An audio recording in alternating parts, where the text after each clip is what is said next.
Okay, so the items that you're going to need is an oil of your choice. Now you don't have to use an oil because I'm not going to use a lot of it just because I don't. It's already a synthetic wig and I don't want it to be super duper shiny. But I'm going to use grapeseed oil because that's just the oil I have.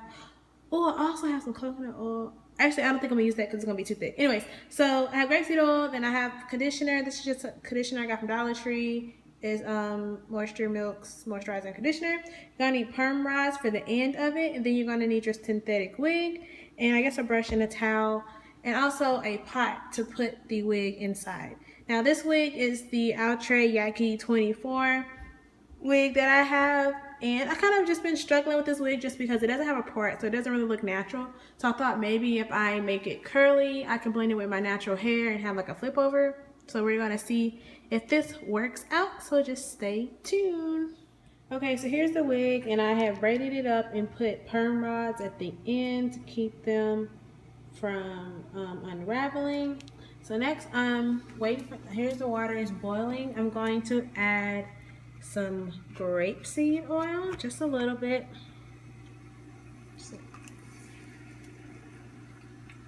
Yeah, a little bit, that's enough. Then I'm going to add this conditioner.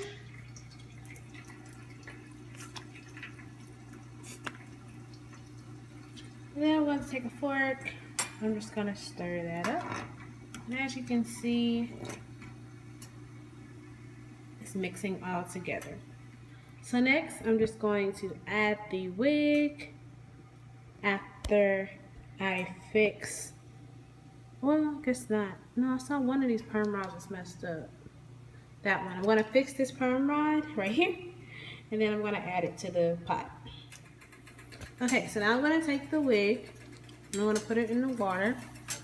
I recommend using a bigger pot. This is just the biggest pot that I had. Make sure you're careful. This is so hard trying to do with one hand so y'all can see. But make sure all the hair is inside. I'm just going to soak that in there. And I'm going to let that sit with a top. Let me see if I can find a top. I want to find a top. I'm going to put it over there. I'm going to let that sit for 10 minutes. Then I'm going to cut the heat off and let it sit for another 10 minutes. Then I'm going to take it out. Okay, so it's been 10 minutes. So I cut the off, I guess. And now I'm just letting it sit. As you can see, it's kind of boiling. And I did cut a top on top. So I'm just going to let it sit and settle down before I take it out for another 10 minutes. Okay, so I just took the wig out, and as you can see the steam of it. That's what the water looks like, still hot. Now I'm just gonna take the towel and fold it over and pat it dry as much as I can. And then I'm just gonna let it air dry until tomorrow, and I'll be back with the results. So it's the next day, and I have the wig.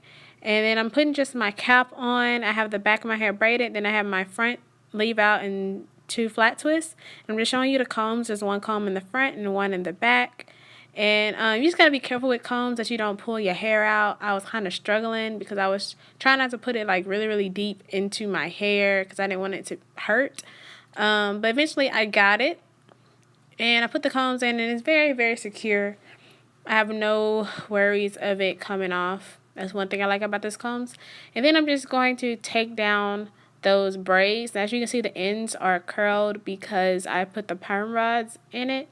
And a part of me kind of regrets that, just because the ends would curl and have like a different kind of curl pattern than the braided pattern, I guess. I mean, it still came out okay, but I think if I did this again, I probably wouldn't put perm rods at the end.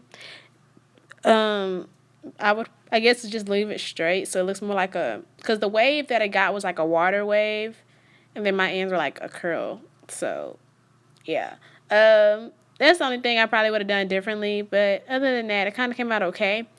I'm just going to take down like half of these braids on camera because I know y'all don't want to sit and watch me take down these braids. Make sure you're also careful. You don't want any frizz. In which I just ended up, if I did get frizz with synthetic hair, like I just cut it off anyways. which I'm not sure if I showed that in this video or not. I don't remember. But if you do get any frizz, you can just easily cut it off.